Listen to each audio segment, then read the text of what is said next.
손흥민 선수가 또 다시 영웅적인 활약을 펼쳤습니다. 특히나 이미 부상을 당한 상황임에도 불구하고 팀의 승리를 위해 부상을 숨기고 90분 내내 뛰었다는 사실이 경기가 끝난 뒤 알려지자 손흥민 선수의 위닝 멘탈리티에 감독은 물론이고 토트넘 선수단마저 눈물을 쏟았을 정도라 하는데요. 티에리 앙리의 분석에 따르면 손흥민은 자신이 빠지면 팀이 역전당할 것을 직감적으로 느꼈기에 한 명이 퇴장당한 이 상황에서 절대로 빠져서는 안 된다고 판단했고 장기 부상으로 이어질 수도 있는 위험 부담까지 안아가며 구단과 팬을 위해 무려 70분 경기를 소화했다고 말했습니다. 손흥민 선수의 이 헌신적이고 희생적인 태도에 그동안 틈만 나면 손흥민을 손가락질해오던 현지 팬들과 몇몇 언론들조차 지금껏 자신들이 해온 행동을 부끄럽게 느끼고 되돌아보게 만들 정도였죠.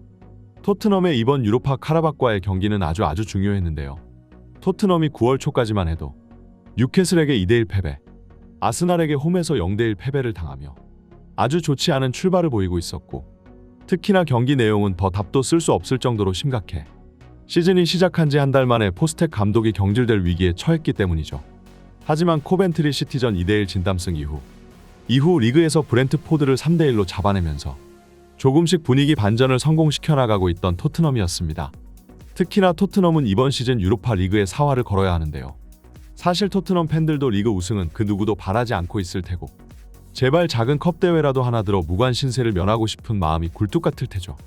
하지만 그나마 토트넘이 노려볼 만한 대회 중 하나인 리그컵에서 다음 대진 상대로 맨시티가 배정되며 토트넘에게는 또 다시 불운이 찾아왔는데 맨시티가 최근 로드리 부상 이후 여러모로 스쿼드에 구멍이 많이 났고 펩 과르디올라 감독도 리그컵에서는 유소년 선수를 쓸 수밖에 없다며 대놓고 얘기하기도 했으나 그래도 체급 차이란 것이 있기 때문에 토트넘 팬들은 벌써부터 리그컵을 반쯤 놓아버린 신세이죠. 이런 상황에서 그나마 토트넘이 노려볼 만한 대회가 바로 유로파리그인데요. 심지어 유로파리그 우승컵은 리그컵보다도 훨씬 많은 가치가 있는 트로피죠. 일단 이번 시즌 유로파와 챔스 시스템이 개편됨에 따라 챔스에서 조기 탈락한 팀들이 유로파로 내려오는 일도 사라져버렸고 유로파리그 참가 팀들 중 맨유와 토트넘이 가장 체급이 높은 팀으로 평가받고 있습니다. 심지어 배당 사이트에서는 토트넘을 1위로 올려놓을 만큼 강력한 우승 후보로 평가하고 있는 상황이죠. 사실 카라바오컵이나 커뮤니티 실드 같은 경우는 메이저 트로피로 쳐주지 않기 때문에 여기서 우승한다 쳐도 라이벌 팬들에게는 미키 마우스컵이라며 조롱당하고는 합니다. 그러나 유로파리그는 비록 챔피언스 리그의 하위격 대회라고는 하나 그 역사와 위상에서는 비교도 안 될 정도로 수준 높은 대회인데요. 만약 여기서 우승하기라도 한다면 토트넘은 자신들의 업적을 당당하게 자랑할 수 있는 셈이죠. 심지어 토트넘은 유로파 일정도 아주 손쉬운 상대들만 배정되었는데 이번에 붙게 된 카라박만 해도 변방 리그인 아제르바이잔의 팀이죠. 많은 전문가들은 토트넘이 이 경기를 손쉽게 잡아낸 뒤 3연승을 질주할 것으로 내다봤습니다. 하지만 시작하자마자 토트넘에게 예상치 못한 변수가 발생했는데요. 센터백으로 선발 출전한 드라구신이 8분 만에 상대의 1대1 찬스를 저지하다 다이렉트 레드카드 퇴장을 받게 된 것이었죠. 후반전도 아니고 전반 10분도 채 지나지 않은 대참사였는데 아무리 체급 차이가 있다 해도 한 명이 빠져버린다는 것은 사실상 패배 확정이나 다름없는 순간이었습니다. 하지만 놀랍게도 포스테코글루 감독은 이 상황에서마저 라인을 내리지 않았는데요. 마치 과거 첼시전에서의 오기와 고집이 오버랩되는 듯한 장면이었고 그때도 토트넘은 2명이나 퇴장당한 상황에서 첼시를 상대로 맞불을 놓았다가 내리 4골을 먹히며 4대1이라는 대참패를 당한 쓰라린 기억이 있었죠. 그러나 이번에는 포스텍 감독의 그 아집이 먹혀들었던 것이었을까요? 반더벤 퇴장 충격이 채 가시기도 전에 불과 3분 뒤인 11분경 브레넌 존슨이 선제골을 터뜨리고 만 것인데요. 여기에 51분 파페 사르가 코너킥 상황에서 멀티골까지 기록하였고 토트넘은 PK를 하나 내줬지만 이마저도 상대가 실축해버리고 말았습니다. 그리고 67분 손흥민이 그 유명한 손흥민존에서 강력한 중거리 슈팅을 날렸는데요. 이 공은 골키퍼의 손을 맞고 솔랑케의 발 앞으로 떨어졌고 침착하게 마무리 지으면서 토트넘은 3대0 대승을 완성시켰습니다. 이로써 토트넘은 3연승 질주에 한 명이 퇴장당한 채로 3대0 승리라는 완벽한 결과를 만들어냈는데 이런 만족스러운 결과에도 불구하고 현지에서는 포스텍 감독을 향한 비난이 쇄도하는 중이죠. 그 이유는 바로 손흥민 선수의 부상 상황 때문인데요. 사실 손흥민 선수가 부상을 앓는 듯한 모습을 보인 건 이번 카라바흐전이 처음이 아니었습니다. 이미 21일 브렌트포드전에서부터 경기 중 계속 오른쪽 허벅지를 체크하는 모습을 보였는데 보통 이런 건 선수 스스로 근육의 부하가 걸린 것을 눈치챘기 때문이죠. 그렇기에 몇몇 전문가들은 이번 카라박전에서 손흥민의 선발 제외를 예상하기도 했는데 성적 부진으로 여유가 없는 구단과 감독 입장에서 에이스 선수를 빼줄 리가 없었죠. 그리고 오늘 카라박전에서도 계속 오른쪽 허벅지를 만지는 모습을 보여줬는데 후반 2분경 수비수를 제치고 가마차기 슈팅을 시도한 이후 더 상태가 안 좋아 보였죠. 여기에 솔랑케의 골을 도운 슈팅을 날리고 득점을 성공시키는 것을 보자 손흥민 선수는 곧바로 완장을 벗고 주저앉으며 손짓으로 교체를 요청했습니다. 심지어 손흥민 선수는 솔랑케의 골을 축하하며 하프라인으로 되돌아가다 다시 그대로 바닥에 쓰러져 버리기까지 했죠.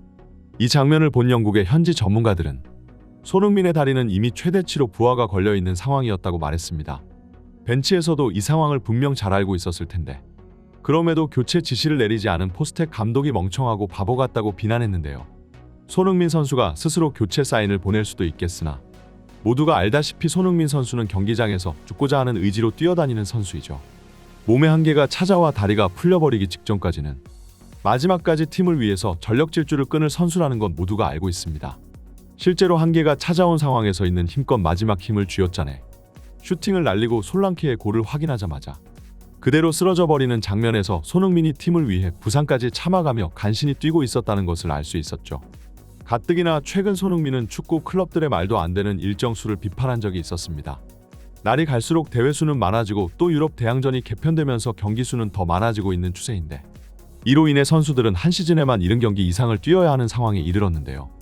여기에 국가대표 경기까지 합하면 100경기를 가까이 뛰는 선수도 있을 정도이죠. 게다가 심지어 프리미어리그는 리그컵도 같이 병행해야 하는 그야말로 지옥 같은 일정이 끊이지가 않는 미친 대회라고 할 수 있는데 이에 맨체스터 시티의 로드리는 이런 가혹한 일정을 비판하며 정도가 심해진다면 선수들이 파업을 벌일 수 있다고 경고하기까지 했습니다. 실제로 로드리는 지난 몇 년간 유럽의 그 어떤 선수보다도 많은 경기를 뛰어온 인물이었죠. 그리고 로드리는 최근 또 아스날과의 경기 도중 무릎에 큰 충격이 가해져 현재 시즌 아웃급의 부상을 당하고 말았습니다. 아스날의 토마스 파티가 강하게 접촉해오기는 했으나 이것이 큰 부상으로 이어질 정도의 경합은 아니었는데 로드리가 그동안 미친 혹사를 당하면서 부상 위험도가 더욱 높아져 있었던 탓이었죠. 이에 많은 선수들이 로드리의 혹사와 부상을 안타까워했는데 손흥민 선수 또한 얼마 전 로드리의 발언에 동의하고 나선 것이었죠. 그리고 실제로 손흥민 선수도 자칫하면 또 큰 부상으로 이어질 뻔한 순간이 오늘 경기 카라박전에 나온 것입니다. 사실 손흥민 선수가 기초적인 체력과 꾸준한 자기관리가 밑바탕이 되어왔었기에 지금까지 그나마 이렇게 버틸 수 있었던 것이지 다른 선수 같았으면 손흥민 선수의 일정을 소화하다가는 평생 잠부상에 시달리고 말 텐데요. 특히나 손흥민 선수는 클럽이건 국대이건 단 한 경기도 쉬지 못하고 있습니다. 다른 국가대표팀이나 클럽들은 승리가 확실시되는 경기에서 에이스 선수들에게 휴식을 부여해주기도 하는데 손흥민 선수가 속한 팀은 토트넘과 대한민국 대표팀 두 팀의 감독 모두 현재 입지가 굉장히 불안정한 상태이고 손흥민과 같은 에이스 선수 한 명에게 기대기만 하는 의존도 높은 축구를 하고 있죠. 사실 손흥민 선수는 이미 콘테 시절 탈장 부상까지 안아가며 경기에 뛴 적이 있는데 본인의 선수 커리어를 위해서는 이제 경기 파업까지 고려해봐야 할 듯 싶습니다. 이번 영상은 여기까지입니다. 구독과 좋아요는 사랑입니다. 감사합니다.